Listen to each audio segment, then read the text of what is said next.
Have you ever think of hair transplant? या सोचा और डर के छोड़ दिया and not able to decide? एक फेमस फुटबॉलर की स्टोरी सुना की जो शायद आपका डिसीजन चेंज करने में हेल्प कर सकती है।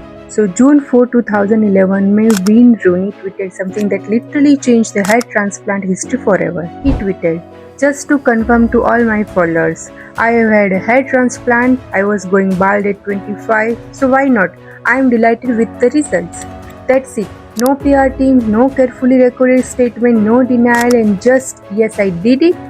And why not. और नेक्स्ट डे एक और ट्वीट आता है जिसमें उनका पोस्ट सर्जरी फोटो था। Scalp was still red and bruise, still healing phase में थे।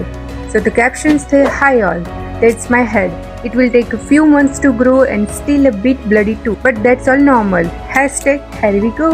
अब देखो, दुनिया का एक सबसे famous footballer, Manchester United striker, England का नेशनल हीरो, 25 इयर्स की एज में उनके हेयर लॉस हो रहे थे और उन्होंने ये हाइड नहीं किया।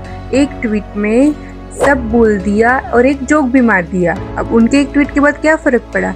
यूके में हेयर ट्रांसप्लांट सर्जरी 65% बढ़ गई और क्लिनिक्स में लाइन लग गई 25 से 40 इयर्स के मेल्स की। सो क्योंकि किसी ने फर्स्ट टाइम ओपनली पब्लिकली बिना शर्म के एक्सेप्ट किया था कि यस उनके हेयर लॉस हुए हैं जिस वजह से उन्होंने सर्जरी करवाई है, इसमें प्रॉब्लम क्या है। अब देखते हैं कि उन्होंने सर्जरी क्यों करवाई। तो रूनी को एंड्रोजेनिक एलोपेशिया था जिसे मेल पैटर्न बाल्डनेस भी बोलते हैं। इसमें DHT यानी कि डाइहाइड्रोटेस्टोस्टेरोन हेयर फॉलिकल्स को श्रिंक कर देते हैं।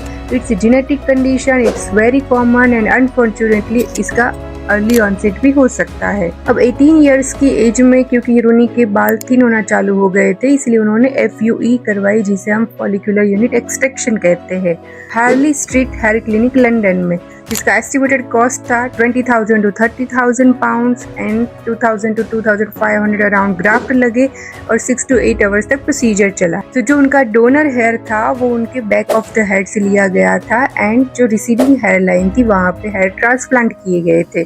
फिर 2013 में सेकंड सेशन भी हुआ उनका एज प्लान्ड, क्योंकि ये इम्पोर्टेंट रहता है। एक हेयर ट्रांसप्लांट परमानेंट हो सकती है बट जो सराउंडिंग नेचुरल हेयर होते हैं वो कंटिन्यू करते ही थिन होना यानी कि श्रेड होना। सो स्पेशली जब यंग एज में हेयर ट्रांसप्लांट करवाया जाता है तो उन किस्सों में टचअप करना इम्पोर्टेंट रहता है। अब हम इंडिया की बात करते हैं।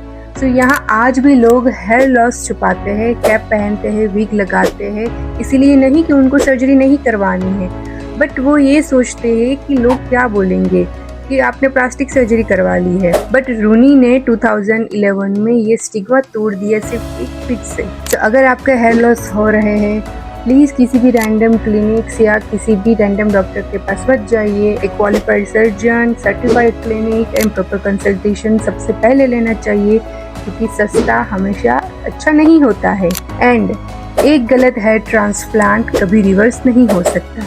तो मिलते हैं ऐसी ही रियल सेलिब्रिटी स्टोरीज के साथ, तब तक के लिए बाय।